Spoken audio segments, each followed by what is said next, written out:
Here we go. So tonight is not recruitment training, because there's that whole section on the YouTube channel for that.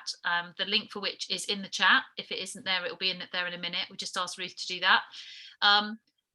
Tonight is about getting your head round why you would do this. You know, where do you start? Why does the company make such a focus of this? Why is it a key element of incentives? What is the big deal with this? And then a little bit of where would I start? Like you've said, some of you in the pre-chat, you know, how do I get my head around the kits, and how do I position that with different people? Should I be promoting the £35 kit, or should I be promoting the £50 kit or the £125 kit? So we will do a bit of that, okay?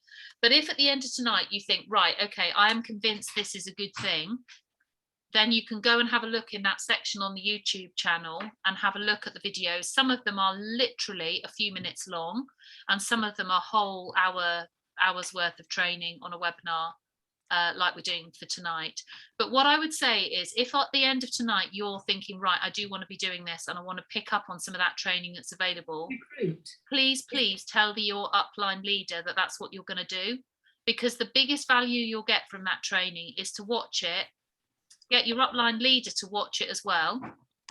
Just let Louise in, and then talk about it, because it'll actually be in the coaching afterwards that you'll be able to apply the theory to your specific situation. Please don't just watch hours of training and then think you'll be a recruiter. So as you're watching the training, what I would also suggest you do, you're going to love this one, Karina, is make a note, not just of the theory, but key tasks that are going to be the kind of stepping stones of things you need to do. Because recruiting isn't one of those things where you ask someone to join, they say yes, they join. It's not like that. It's a longer process than that. So you need to kind of do some things in a certain order. And Ruth is suggesting that you need a ruler to put a line down your page so that you've got your notes and then you've got your action points. Is that what you mean, Ruth? Yeah, okay. So what I've done is I've created some slides which I'm going to share now, where it just kind of addresses some of the key questions that people who are kind of trying to work out what this whole recruiting malarkey is about might ask. But what I want it to do, is to have a time tonight where I'm obviously sort of training this, but actually please feel free to interject and unmute yourself and ask questions as we go. And I will kind of make pauses as we go as well, just to see if anyone's got any questions to ask. Does that sound good? Right, okay. So first thing I'd love you to do is to put into the chat, not great whole long stories, just kind of in a sentence or two. Why did you join NYRO? What was your motivator?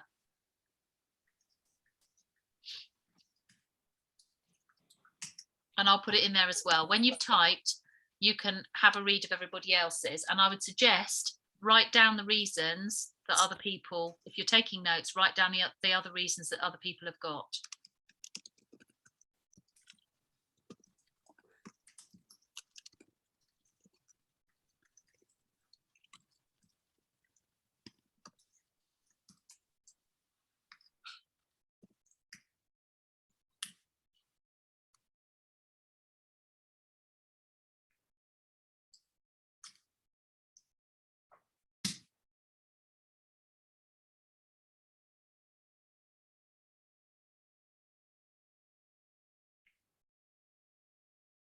Okay, it's lovely reading everybody's reasons. Now, because we're a small group, you know, if you haven't got background noise like recorders, feel free to unmute yourselves. And I just wonder if, as you read those comments, does anything strike you?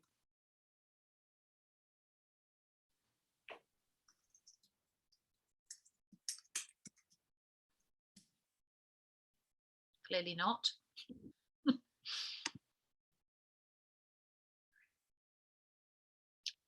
So Ruth hasn't unmuted, but she's got it there. They are all different. And I think that's one of the exciting things about recruiting, is that actually, when you're talking to people, the reasons why they're considering joining are so varied. And I don't think I appreciated that when I first started recruiting. I think I looked for people who were like me, who were joining for the same, or were thinking of joining for the same reasons as I did. So I think one of the exciting things is actually exploring what somebody else's reason is. And the great thing about that is all you need to do to find out that information is ask questions. And you don't have to know anything, because you're actually on an information receiving exercise. So the variety of reasons why we join is huge, and therefore what we want to get out of it is different as well. So change of question. What do you want to get out of being part of NYRO at this particular time? You can put that into the chat as well. What's your why?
All right, let's have a look at what people have written.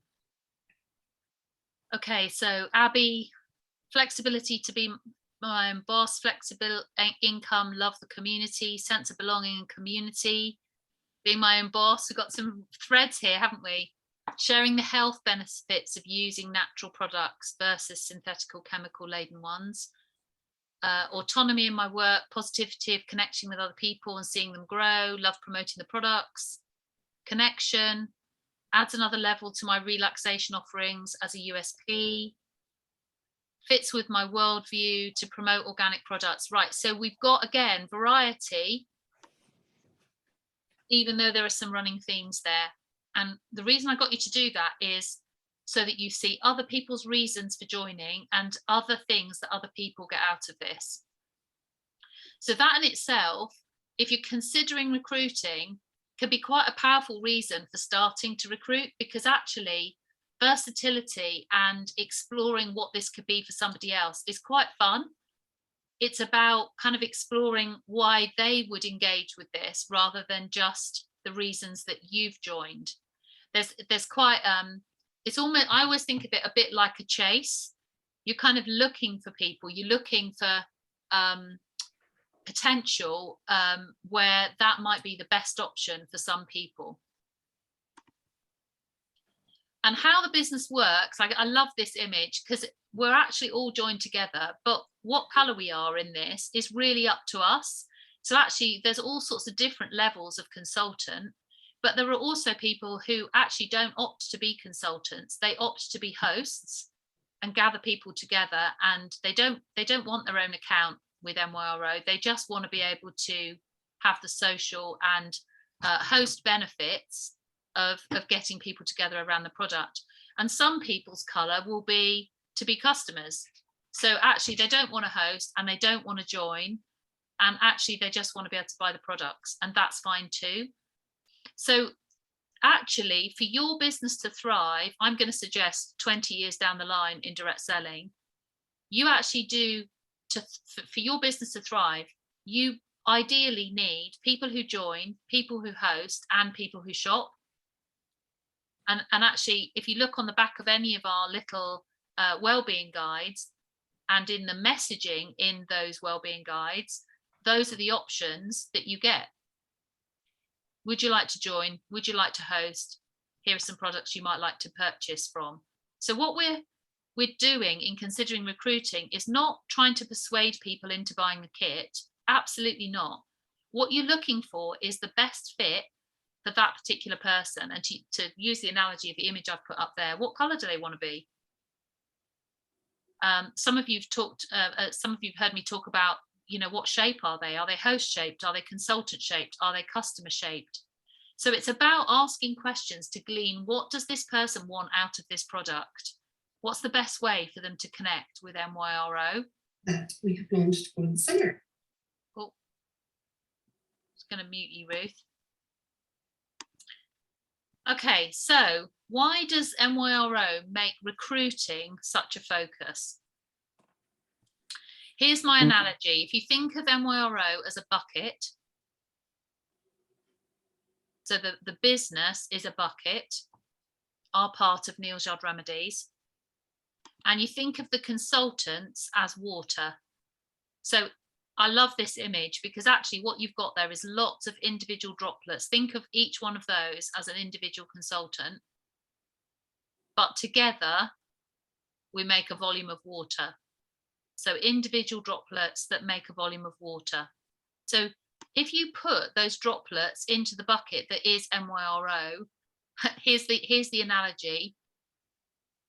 That bucket is always going to be leaky, because actually all of us have decisions to make about whether we join, and indeed whether we stop being consultants and whether we leave, whether we fall off the system, or whether we decide that we're going to resign.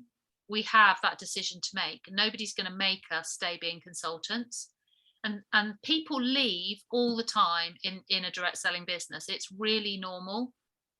Now, why do they do that? Well, put some ideas in the chat, but here are a few. Sometimes people join with the best of intentions and then just never get round to it.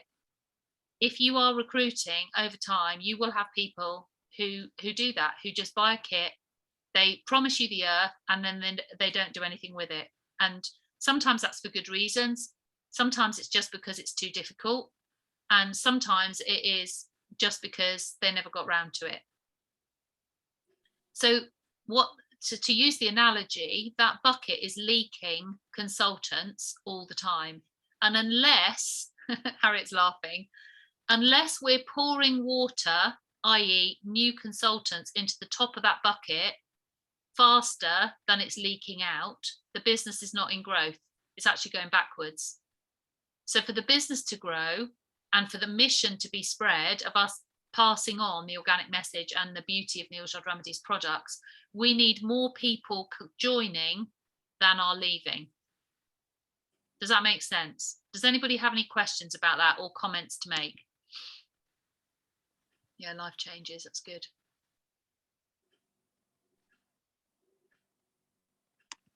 So it's a major focus because in direct selling, recruiting is the fundamental basic of the way that the business works.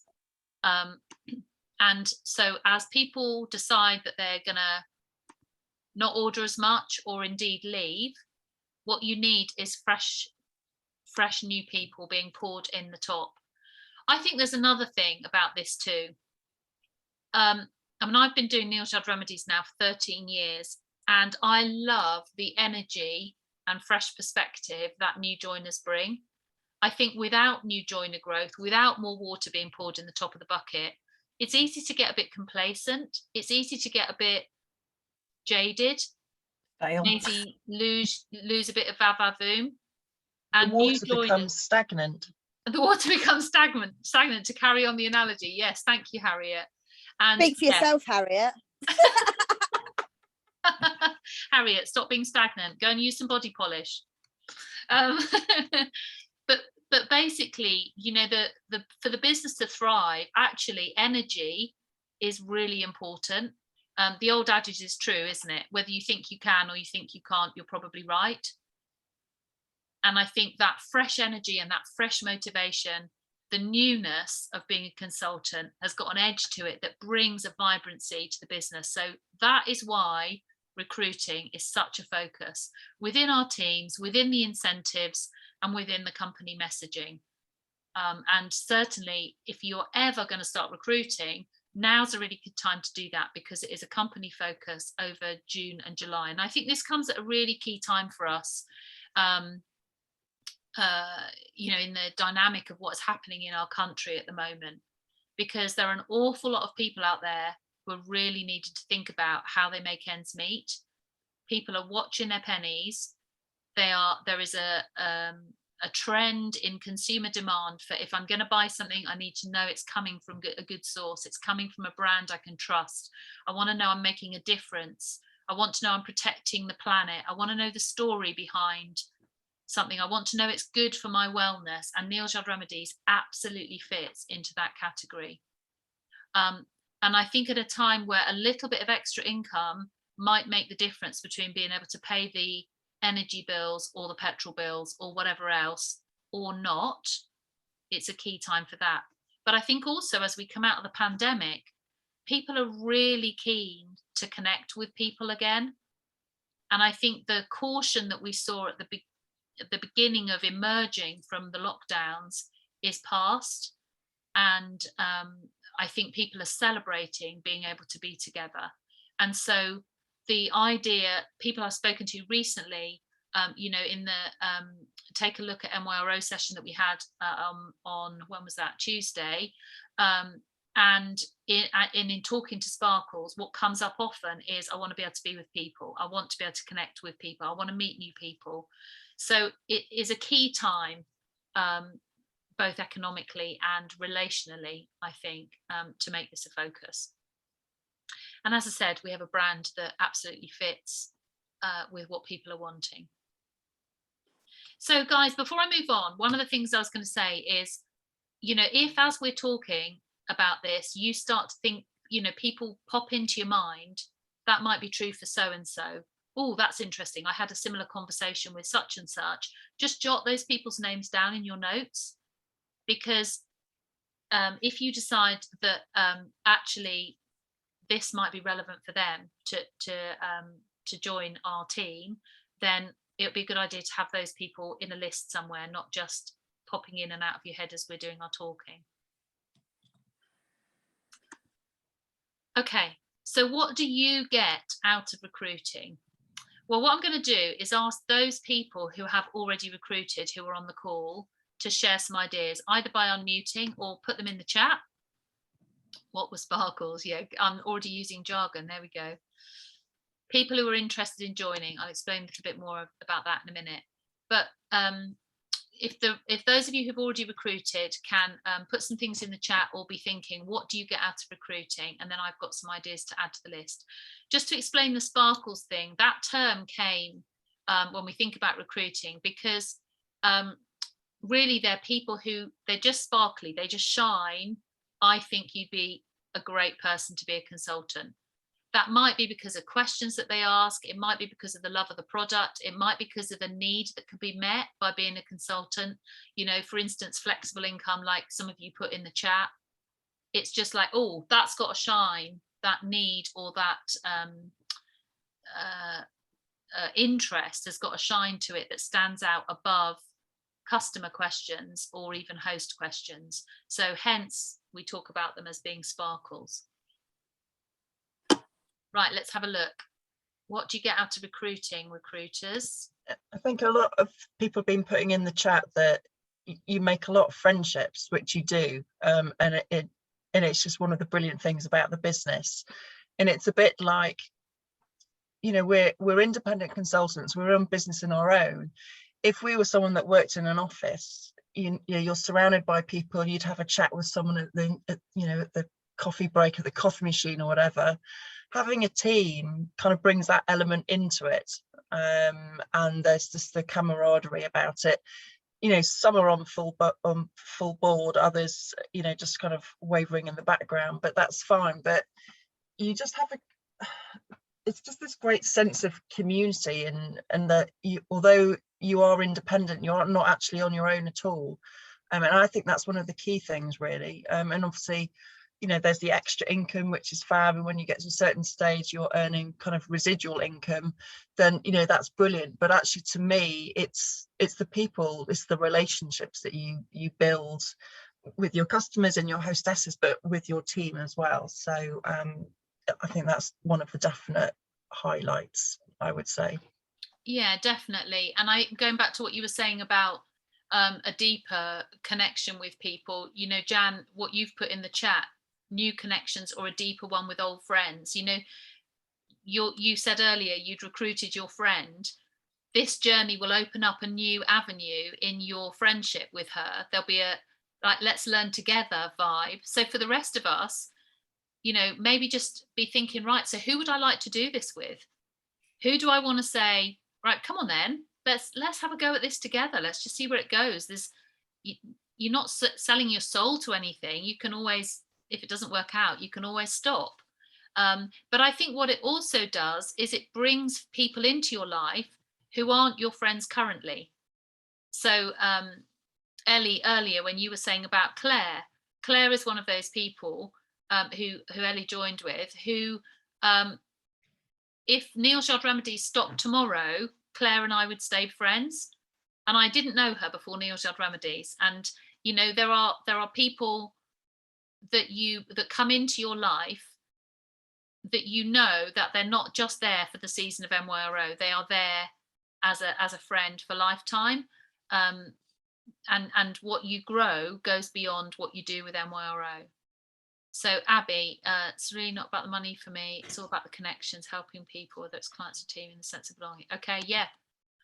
Well, that comes back, doesn't it, to what I was saying about what do you want out of this for now? You know, all of us have got different motivators, and that's fine. But I guess what the question has brought out in the chat from those that are already recruiting is that actually there's an awful lot you get out of this. And to come back to what I was saying earlier, it's for people for whom joining is the best fit. You're not going to get all of that out of something if you've persuaded somebody into buying a kit. It's a whole other dimension than that. The kit, to be honest, is just a part of the process to get going in your journey with NYRO, and we will talk about that towards the end of the call. The point here is it the best fit for the person? And I just wrote down 4 things that I thought were key to what we get out of recruiting. Absolutely sharing what you love with others. So what do you love about NYRO? Individual answers. It's sharing that.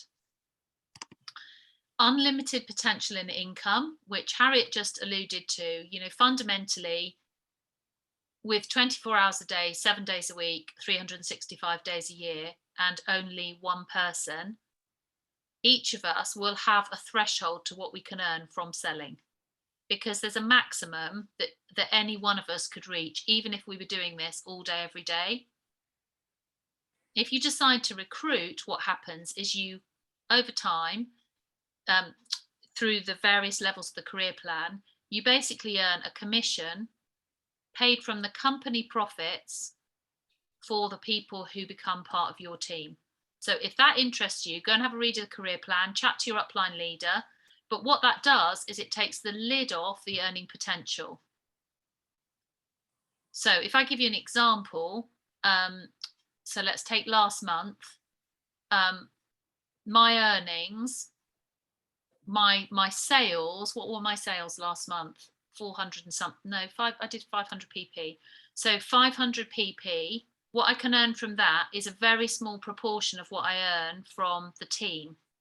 And nobody loses a percentage of their commission so that I get paid more. It all comes out of the company profit. And that is in recognition of the support and input that I give to people because I'm a senior leader. And I earn far more than I could ever earn if I went back to the teaching job that I had before I got into direct selling. And if you want to have a private conversation with me about that, if that is something that presses your buttons, I'm really happy to do that. Okay, so another thing that you get out of recruiting is personal development. Whatever that looks like for you, I think it grows us all individually. It helps us to see the business through an alternative perspective, because by definition, you're introducing people who come at this from a different angle. We've illustrated that in the first part of this session.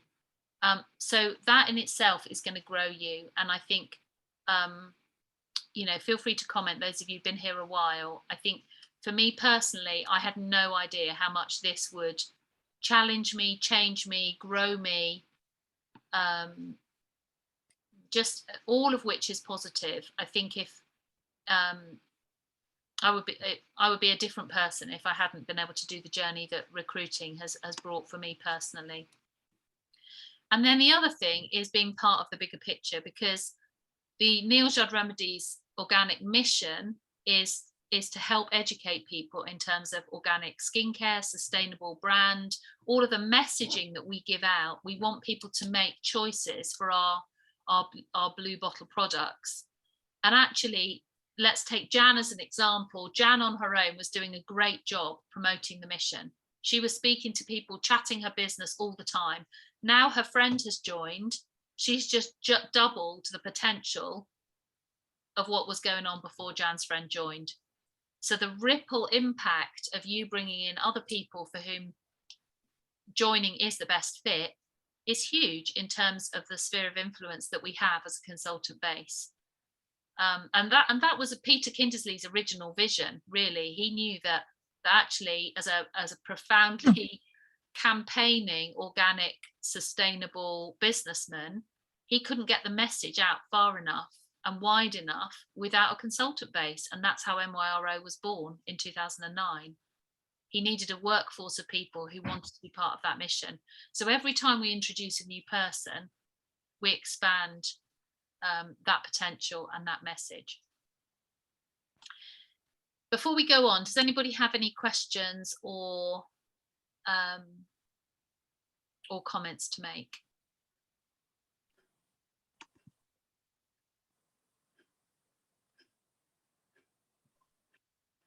No. Okay. Am I convincing a few of you? I hope so. Right. Aren't I too new to recruit? I don't think I know enough myself. I think this is a really interesting one. I think the answer of it is that now is always the best time.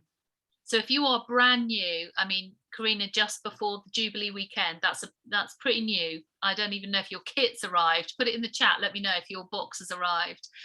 But actually, you know, if you take the premise that you need to know enough in order to recruit, when is that ever going to happen? When will you know enough? And you're missing out on all that potential if you wait until that magic day when you know enough. I think the key thing to remember here is that we just learn together, and all the support structures are in place for all of us as a team. You don't have to know it all. You don't have to be an authority. We're all always learning.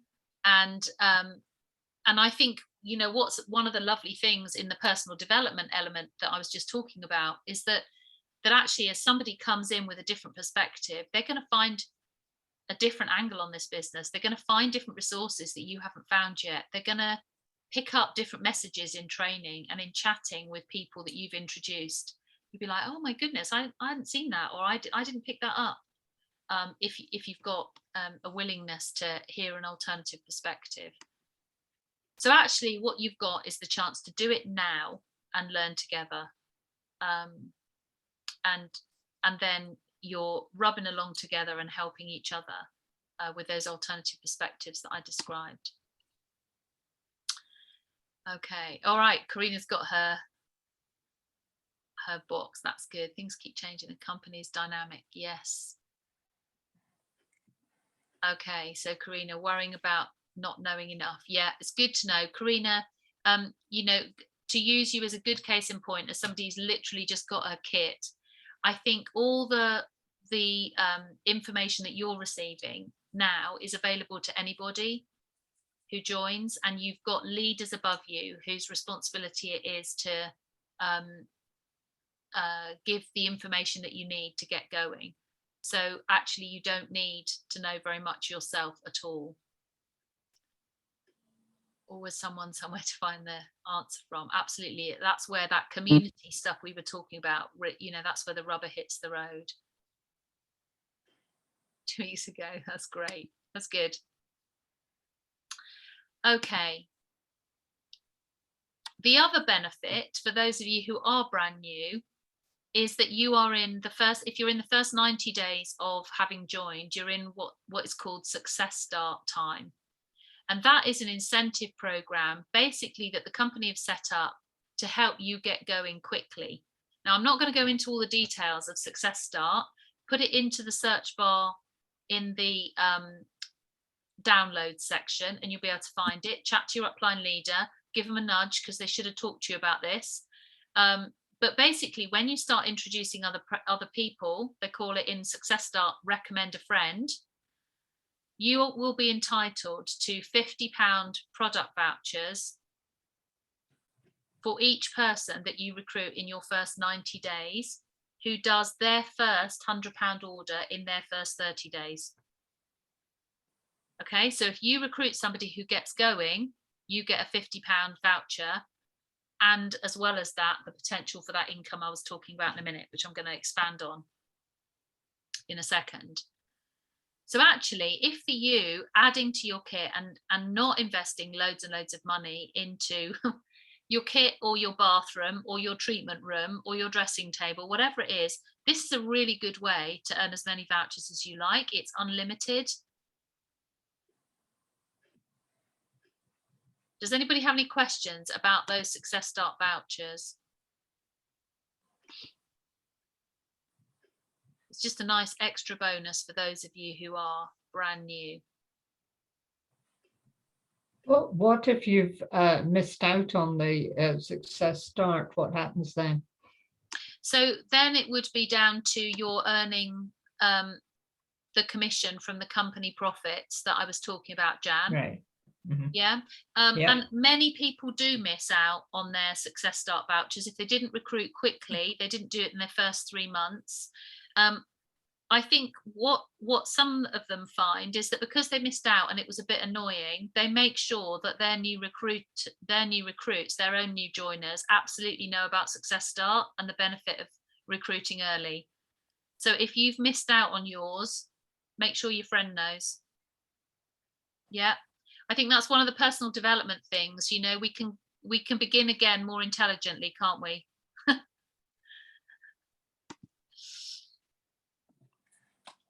Great incentive when I started. Yeah, that's great. That's good. And I think the danger with Success Start is that people focus on the sales part and they think, oh, well, I don't know enough to recruit. It's exactly the question that's on the screen. And that's a misperception. You don't have to know stuff to recruit. You can introduce your friends, recommend people for whom it is best fit, and let them join the same team support as is available for everybody else.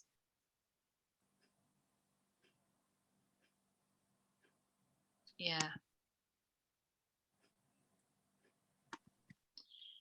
Okay, so this is in a further answer to Jan's question there. What if you've missed out on the Success Start vouchers, but also actually true for everybody who is earning the Success Start vouchers too? When do I start earning from that company profit? So I just wanted to expand that a little bit. Basically, the short answer is when you're a senior consultant. And what that means is somebody who is now introducing other people. That's really the definition of a senior consultant. It's nothing to do with your age or how long you've been a consultant. It's just the first level of promotion on our career plan. And as I said, have a read of the career plan if you want to know all of it. It'll fry your brain. And if you can't sleep, it's a good document to read. However, when you're a senior consultant, what you have to have achieved is at least one recruit. So you've introduced one person at least, and maybe more. Because alongside that recruiting criteria, you're going to do 100 personal points in 1 calendar month. So let's take this month. You go away from tonight, you're inspired, and you go and recruit your first person. Please make sure that in June you've done at least 100 PP. You can check whether you've done 100 PP if you've ordered already this month by going to the reports section in the consultant website and looking at your genealogy. It will tell you what your PP is currently this month. Now, the 500 TP that's next to that TP stands for team points. And it basically means that you and your recruits, one or more of them, together with all your points added together makes 500. So yours and theirs are your team points. So the reason I put at least one recruit, maybe more, you can see that if you're doing the minimum of 100 PP and you've got somebody who's only just joined and maybe has done a first, I don't know, 50 personal points order, you're nowhere near the 500. the more active you are and the more you're selling, the more you're spreading the mission and the more income you're learning, the more people you're connecting with, the higher your own personal points will be. So actually you can do as much of that 500 team points as you like. Don't work to minimums. Do what you want to get out of this. And then maybe even just be thinking, right, well, how much would I like to be doing in a month? After you've been a consultant for a few months, just have a look back and think, right, what have my points been? Have a chat with your upline leader about that and just make sure you're being savvy about how much you're actually ordering, selling in the course of a month. The only thing you do need to make sure is that your recruit, if you're doing the majority of that 500 points, your recruit needs to be doing at least 50 personal points, because that would make them an active consultant. At that point, you qualify to be a senior consultant. Oh, I'm going to go back one. What that means is your title changes next to your name in that genealogy report. And from the next month, you begin to earn 5% from everybody you've recruited. You've personally recruited. So 5% of their personal points gets added to your pay in addition to what you earn from selling the products.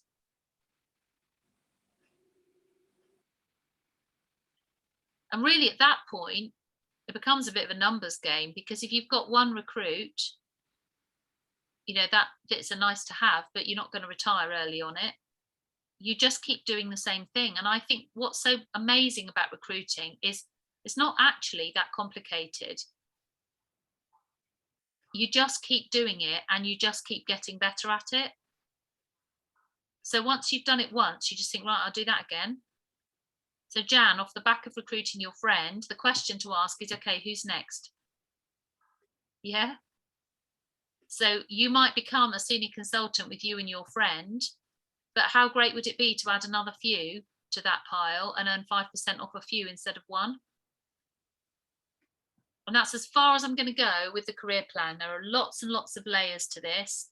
Really happy to chat with you if you want to go through it, because looking at the grid that is the career plan summary is quite confusing unless you've got someone to talk it through with you. So be proactive and shout if you want somebody to talk that through. And then, having done a lot of this over the last 20 years, I've just got a top tip for you. Your team will copy what you do to a large extent. So in general, that is a bit of a generalization.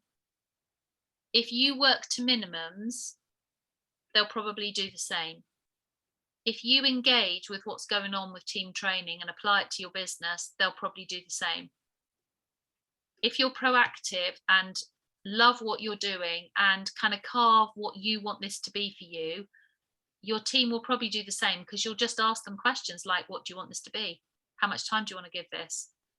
Have you got a level of income you want to reach? So that actually the more you kind of establish yourself, the more your team will copy. It's true, isn't it? They say, monkey see, monkey do. That's what all of us do when we're learning something new.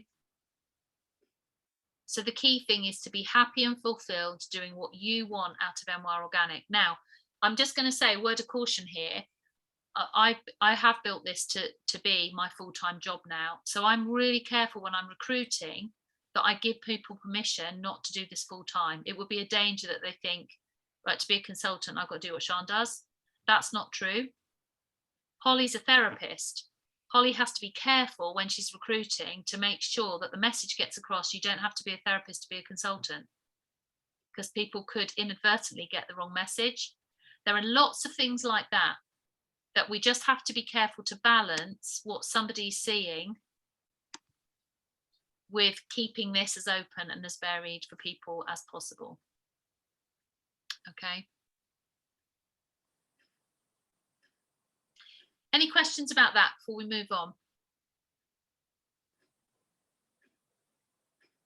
Jan's shaking her head.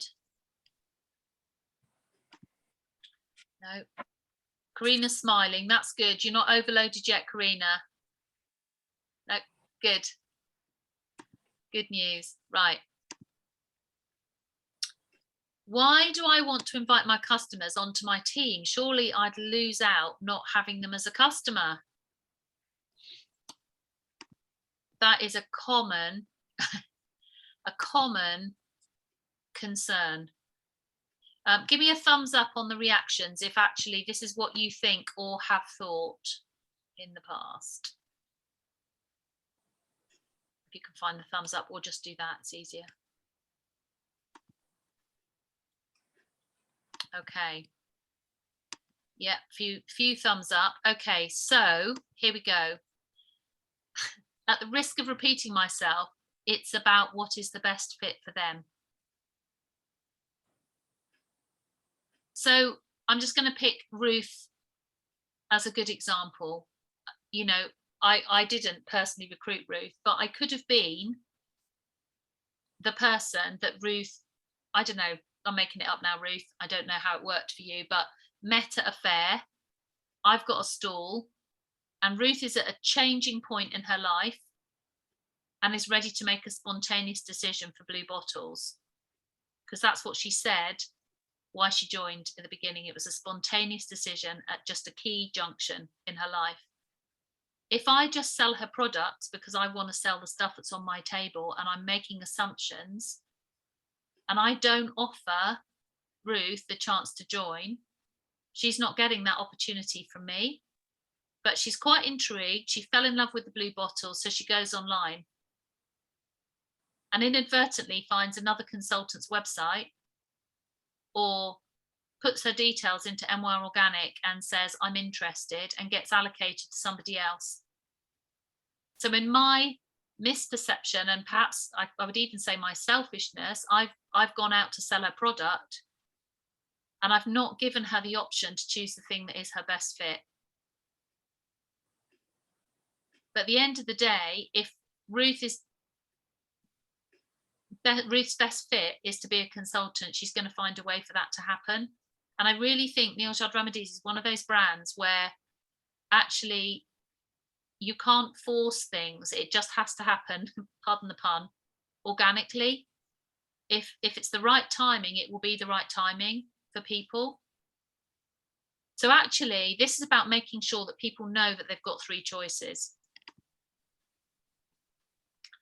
The other element of just selling them product is actually that's quite short-sighted perspective, because actually if I carry on the analogy with Ruth, if I rather than taking my 25% commission on her order, I offer her the chance to join, actually what that does is it brings in to the team all the ripple effect of all the contacts that Ruth's got. She lives in a totally different geographical area from me, and we're opening up a whole circle of people that I can't access if she's just my customer.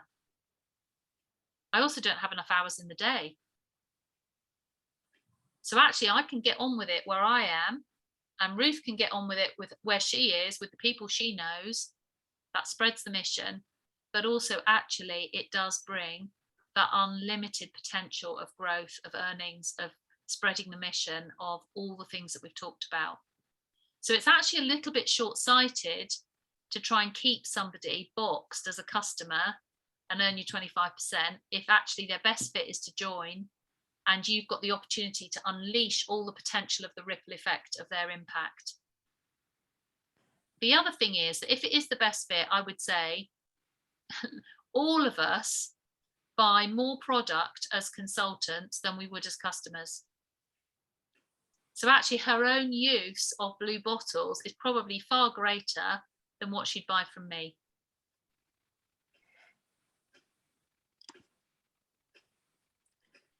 So the question is, does it matter to you if your Ruth in this analogy goes and joins with someone else because you didn't offer them the chance? The company are doing paid advertising online. There are a lot of people on social media. If you're not offering this to the people in your contacts, how are you going to feel if they go, oh, I'm a consultant as well? And it has happened a lot. And the only question we're left with is, where was I? So if, like me, you'd be a bit gutted if somebody you knew went and joined in a different team or under a different consultant, it's time to to start making sure that people know that this is on the table for you to join your team, and you know, just seeing what this could be for them in the potential of the business for them. Experienced recruiters, have you got a nice example of this, or got anything to add, just so we've got a change in voice for a minute? I definitely have a lady who used to buy odd bits, and yes, she's not ordering monthly, but when she orders, it's about 300 pp because she gets her mum to buy things and stuff. So definitely think that's the best fit for her. And yeah, I think, yeah, I do think it's good customer service to offer it to somebody. Yeah. I love that, Holly. Good customer service to offer it to someone. You're right. It's about not making assumptions, isn't it? Yeah. The other thing is that as a consultant, they've access to so much more information about the products that they love and are buying. And obviously they get them at better value. So it's best for them if they are wanting to learn about the products and expand their knowledge. Absolutely. Yeah, thank you. Anyone else?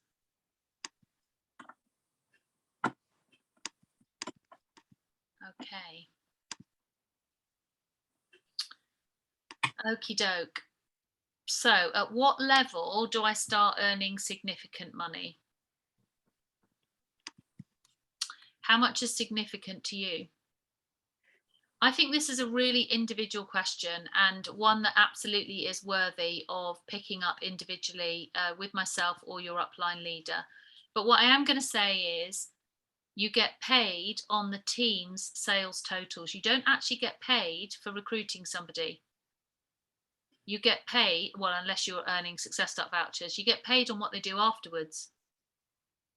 So if you persuade someone into joining and actually they're just buying the kit, they're not going to do anything afterwards. They're going to feel like a square peg in a round hole. They're going to have to learn the ordering system. So actually just recruit the people for whom this is best fit. And then actually what you're getting paid on is all the culmination of everybody's efforts and purchases as well as selling that happens in your team after that. Now, the reason I've said you get paid on your team sales total is also because if you, as you go up through the career plan, and I've kind of measured this, you're basically on 5% of all the points in the whole of your organization. So you'll see on the career plan, there's different percentages and different bonuses, and it's all very complicated, but it does work out pretty much in general that you're on 5% of the total that your team orders. And as I said earlier, the more people you add, the more that team sales total goes up. So if for you, the earning potential is a motivator and you've got no idea how you're going to do this, let's have a conversation where, with me or with your upline leader or both, just jump on a Zoom, where you actually start working out what are the steps to significant. You know, say for instance, you're earning, I don't know, 150 quid off your own personal sales at the moment. What would the next significant marker be for you? I had a conversation recently with somebody she's on maternity leave at the moment and she doesn't want to have to go back to work. She wants to be at home with her little boy. And so we just looked at what were the stepping stones to earning what she was earning in her job, because that's going to make her partner relax and she's going to feel like she's back to making the same contribution without having to give up time with her little one. What does significant look like for you in 6 months? What does significant look like by Christmas? Because what nobody told me when I first was in direct selling 20 years ago is that you absolutely get to choose how much time and effort and focus you put into this and the results that come from it. And whilst you can't control other people's responses in your business, you can control your own activity and work towards your own targets. Nobody's going to make you do anything. So if you want to work towards a sum of money that is significant, you probably need a game plan. And a bit of a game plan will turn that wish into a goal. What elements would be in that game plan? So I think in order to earn income when you first start recruiting, what you need to balance is your own personal sales and your team building and how you work with the people that you're introducing and how they're connected with what the leaders are doing above you. So I think it's a combination of those two strands. And that can feel like a bit of a juggle. The great thing is, as I said, it's not too complicated. It's just something that needs practicing over and over again, and you just get better and better at it. But have a look at, how am I selling? Can I improve that? Can I increase the income that is coming from my own personal sales? As I start to recruit, how do I best position that with people so that they get going and they feel encouraged to, make the most out of what they want from this? And that is something which is best done with upline leader support. So what I'm going to say is be proactive about seeking out that support if that is something that presses your buttons.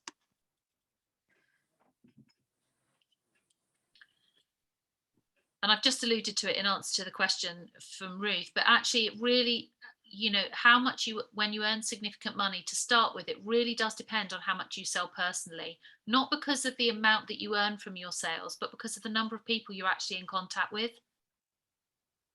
One of the places to start with recruiting is the people you know already. Once you've dredged through that list to see who, for whom best fit would be to join, you need some more people.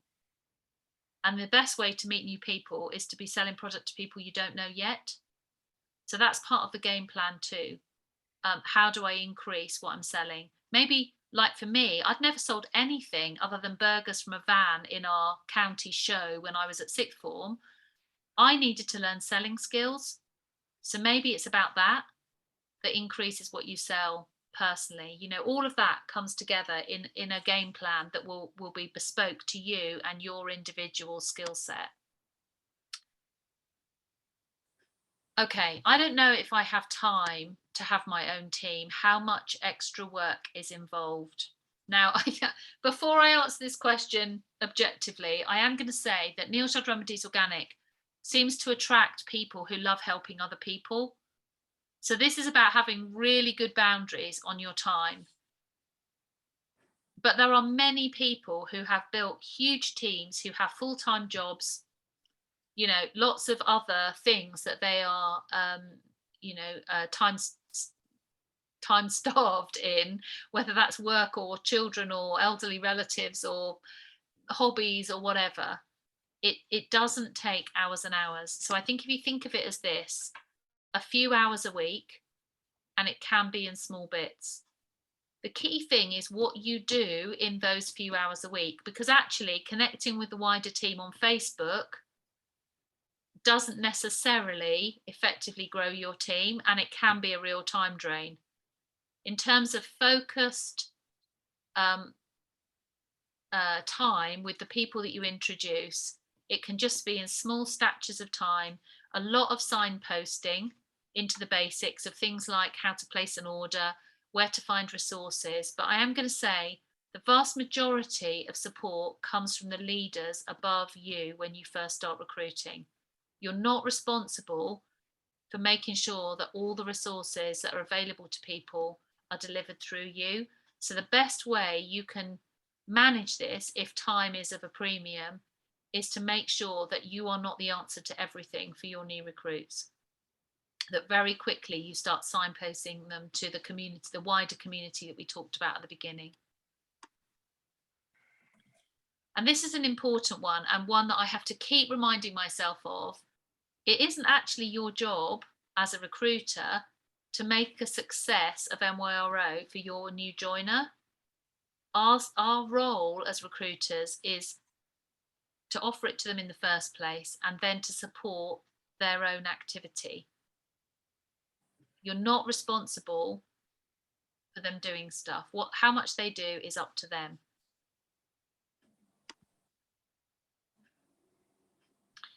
And this is an important one too, you know, other than that initial getting started with people, you'll find that your team divides up into people who don't do anything, people who do very little, people who are doing a bit but not loads, and then your main players. And we talk about this as the 80-20 rule. So actually, probably 20% of your team will do the vast majority, let's say 80% of your team sales and the recruiting. So let's translate that. If you've got 10 people that you've recruited, probably 2 of them are really connected with you. Then you've probably got about 4 or 5 in the middle who are reasonably connected, but don't ask me to be too committed. And then you've got 3 or 4 who do very little, if anything at all, and probably pop out of the woodwork if they want to keep their accounts open, usually when there's a good promotion on. That's really normal. The way to increase it is to increase the numbers. So make it 20 people and you've got 4 people making a difference. And 8 to 10 in the middle band, and so on. And that's where it comes back to what I was saying about a numbers game. So actually, when you're just starting, just a few hours a week, and once they've got going, they won't worry about individual contact. They'll just pop up when they need you,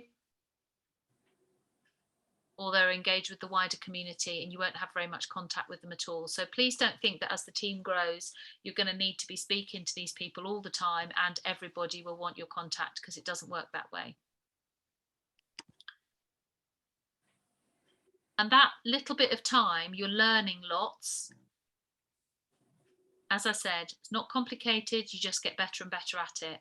But the long-term investment of that is people then copy what you've done. So they start recruiting early, they get going, they offer a few extra hours into team building, and those in your team grows and grows. And that's where that kind of ripple impact happens.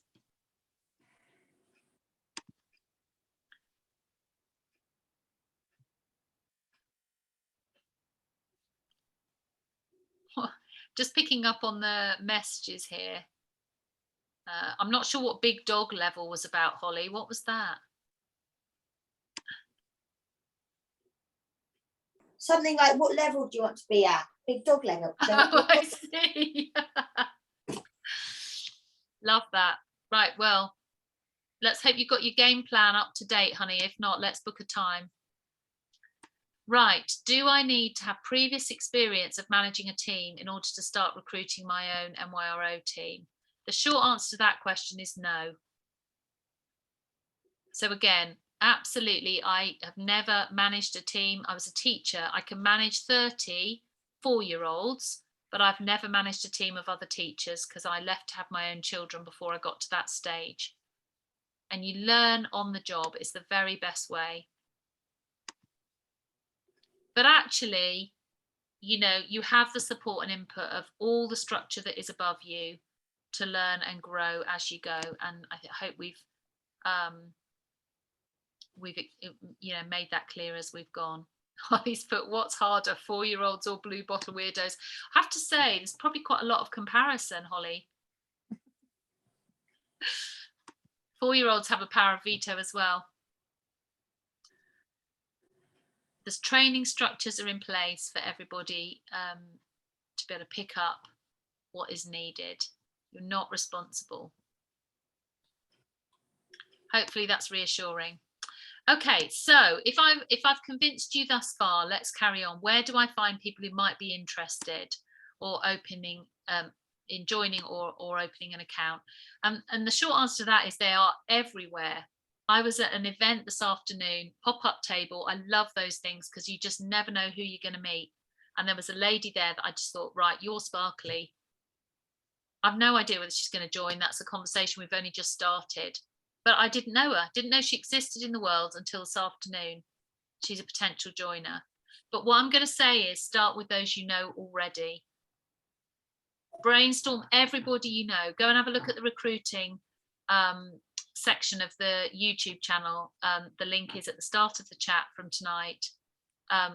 just get everybody's name down on a piece of paper, mind map it or list, it doesn't matter, and just be thinking, right, who could do with doing this? For whom is this best fit? Some of the people who've already bought product from you will want to join if you ask them.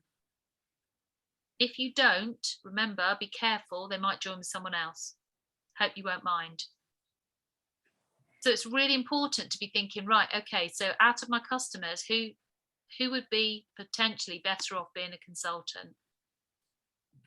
And the way that this works is that you're basically doing this two ways. You might spot specific individual people in your contacts or at events like I just talked about. Those of you who are therapists, you might have clients that you think, oh my goodness, I think you should do this because ... And so what you're doing is you're asking specific people. I think of this a bit like line fishing. It's like you spot someone and you're going for that one. But what you also do is you offer it everywhere. So you have messaging in what you say, in the things you put in customer order bags, on your displays, whether that's in your treatment room or a fair stall, or in your parties and workshops, in your social media. You're making pitches, if you like, to people to say, you know, is this something you might like to do? Could you do with some extra income? Would you love to be part of our Blue Bottle mission? Could you do with meeting a new community? Put messaging out there that will just attract different people. And I think of that a bit like net fishing. You're just chucking your net out there to see who gets caught. There are people out there who want to join. I guess the question we all have to ask is, am I asking them?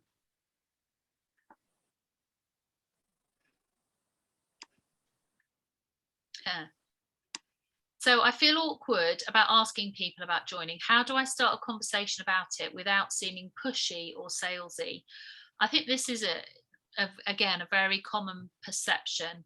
I think, you know, we've hopefully driven home enough the message that this is about them. It's about what is the best option for them. So if I meet Harriet at a workshop that a friend of hers is hosting, you know, I might spot for Harriet, you know, she loves being with her kids. She's a really committed mum. She loves eco, works part-time in a refill shop. Harriet, is this something you might like to do alongside that? Because I'm just thinking it works with your life ethics and would be something that would be flexible around the children. Doesn't matter whether I've got children or I'm interested in eco, does it? What I've done is I've just made it about her. I've kind of expressed what might be of interest in this from her perspective and in her life. So it's a lovely hunt. It's about finding the reasons for somebody else rather than just spouting your own reasons why you joined. Why might this be a good idea? And sometimes the way you find out that information is to talk to them and find out, you know, I might have chatted to Harriet, having never met her before at this workshop I'm now making up. And I'm just like, oh, what do you do with your time, Harriet? Have you got kids? Or you mentioned your daughter, have you got others? Questions like that, that listen to the answers. They will give you clues about NYRO's best fit into that person's life. So it's about, I guess, being, and Abby, I loved what you said earlier about connecting with people. It is about being endlessly fascinated in other people.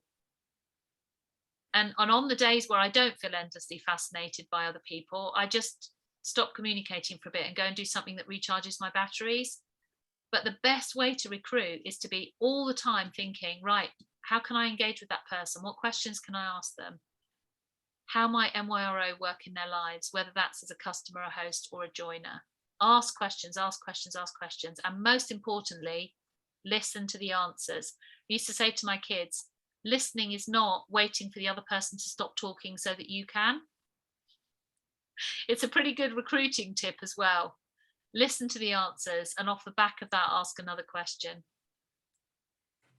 And the other thing about making it about them is you're not talking them into it. It's no arm up the back. You're not persuading them. That's incongruent with our brand. You can't do hard sell with NYRO. It doesn't work.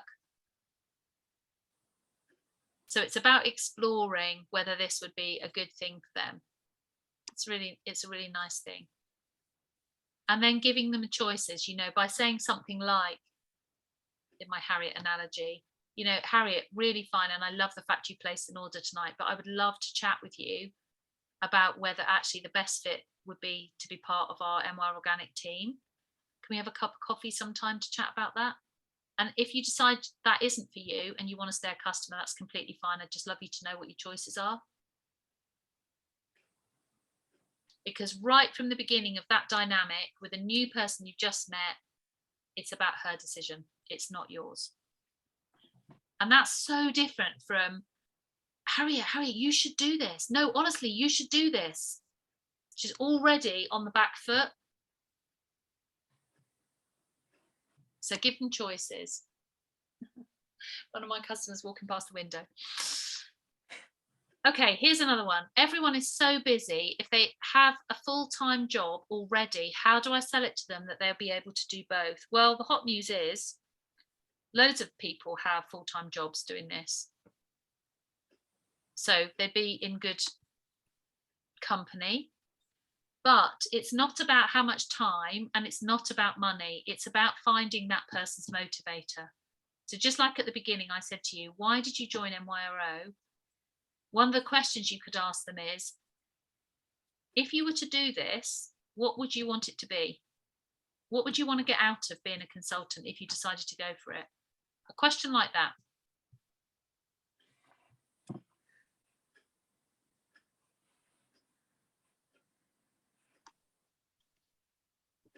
I think it's good to reassure people that not everyone spends lots of time on NYRO.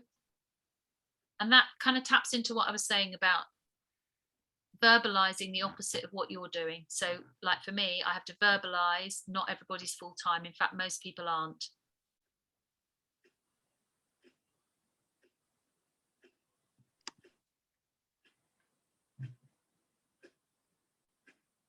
And as I said, there are lots who've said yes already, who are also very busy and some have full-time jobs, many of them do. And the old adage is true, isn't it? If you want a job doing, ask a busy person. The busy ones are the ones that are motivated often. But the key is, what do they want to get out of it? And does NYRO meet that need? And then in the conversation and the chat, you're basically helping them to plan accordingly to what time they have.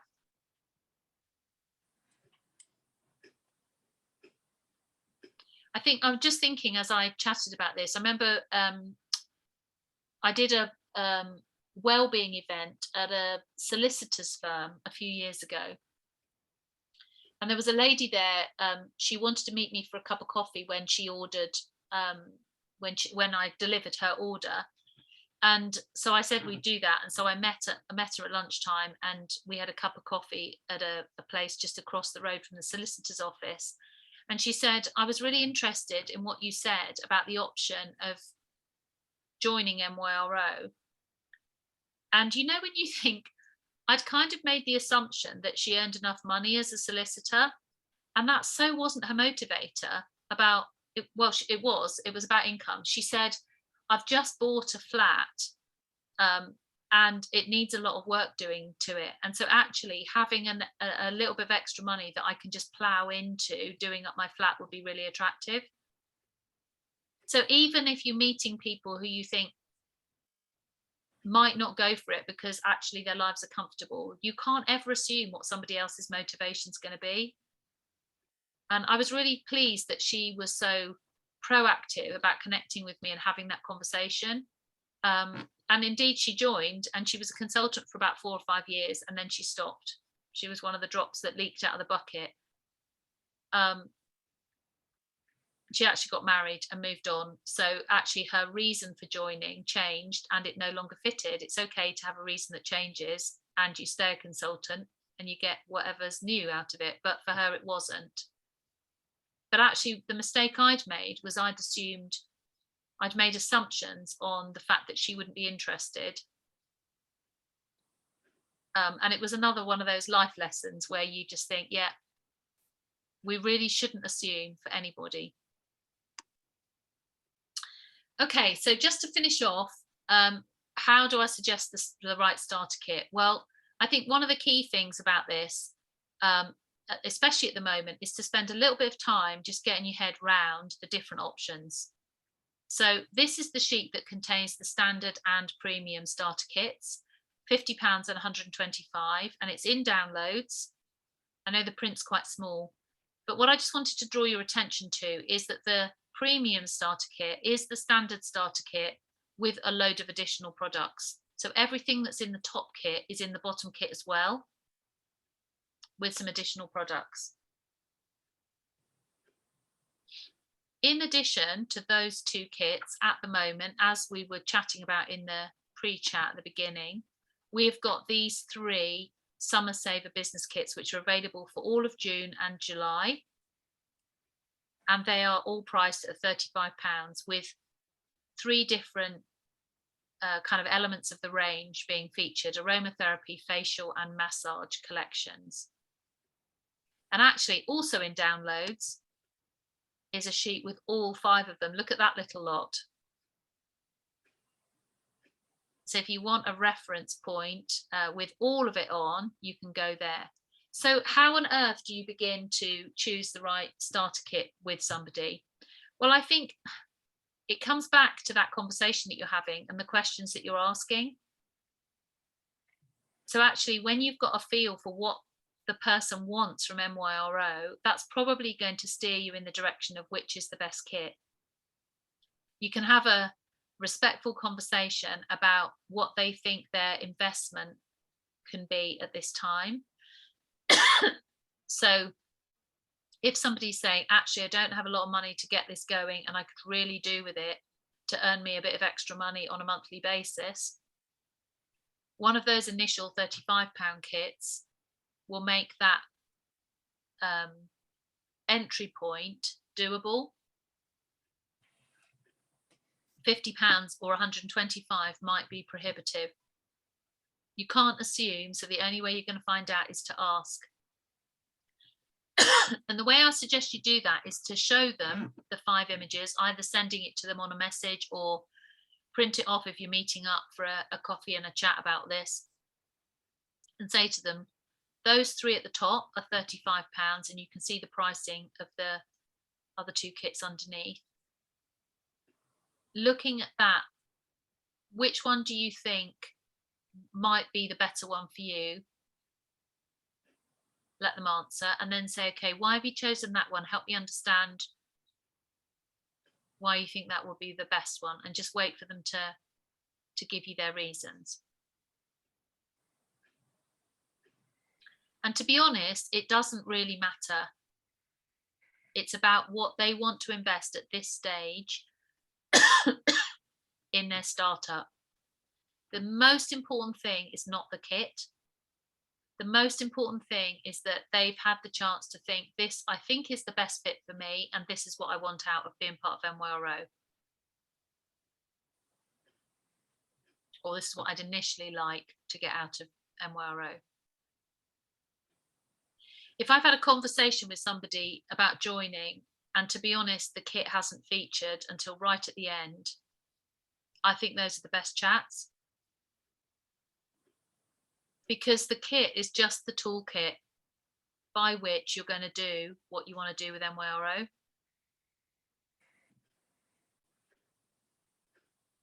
Just so you know, in addition to these starter kits, all 5 of them, new joiners will have the opportunity to purchase additional sort of bolt-on collections later on, just in recognition really of people funding things at this time when economically things are a bit tight. So actually, if the cost of the £50 or the 125 is prohibitive, encourage them to start with £35 and then start selling. So start recouping the investment of their £35 with a view that that will earn them some money to then purchase the bolt-on elements. So there'll be more information about that when I've got some images. but just so you understand the bigger picture for this next month and into the summer. Those bolt-ons will be available even if the money isn't prohibitive, but what these price points are doing is enabling people to invest a smaller amount of money and then start promoting the products straight away in whatever way they want to do that. Okay, so does anybody have any questions about the kits or about the positioning of that from what I've said? Go for it, Jan. Yeah, I looked at these kits, and I actually have a couple of people that I've messaged about them because they're massage therapists, or one's in training to be a massage therapist, the other already is. But I looked at the kits, and I looked at the facial one, and I thought that's actually a really good starter kit for anybody wanting to sell. Absolutely, they're not limited to therapists at all. No. I had a message with somebody yesterday who loves our essential oils. Yeah. So I talked to her about the aromatherapy kit. Absolutely, you're absolutely right.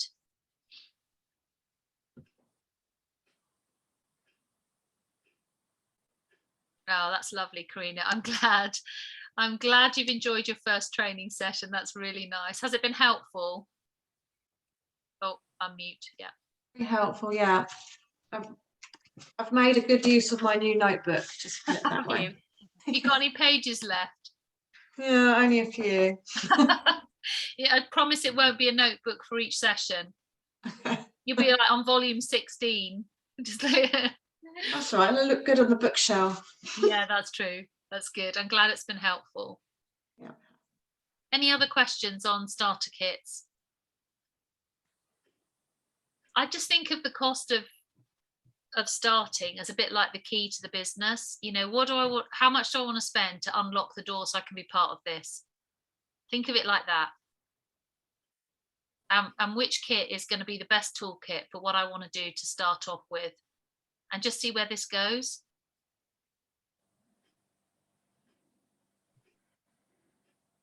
Okay. And coming back to this as the last slide, I think, you know, I just wanted to emphasize the fact that we are such a diverse group as a team. In your own experience of NYRO as a consultant, your customers, your hosts, if you're going to run collections of people getting together around the product, your clients, if you're a therapist, and your team members will all be such a diverse mix of colours, shapes and sizes, different motivations for being connected with NYRO. I think the key message as you consider recruiting is that actually you just offer all of the opportunity that's available to people all the time. Be happy doing what you're doing. Be motivated and celebrate your success and chat your business as much as possible in as many directions as possible. Offer people all three choices of how they can connect with this brand wherever you go, and it will just come. You know, I love Jan, like you said, oh, you know, just recruited my friend. What happens now? Eleanor had to shoot off earlier. She's the same. It will happen almost by happy accident at times. And there'll be other people that you think, but you'd be so amazing as a consultant. And they will just decide that for them, it's not now. That's okay. They just want to be a customer or a host. And as I said at the beginning, you need all three in your business for it to thrive. You'd be missing out if you take one element of those three choices away. So I hope it has been a really helpful, people do what people do. Yes, Ruth. I hope it has been a helpful session, and I hope it has kind of opened up some of the perhaps misperceptions or the questions or the hesitations about recruiting. If you need to dash off, we'll end now. I'll stop the recording. But if you've got any questions, then please feel free to stay on and I can answer those before we go.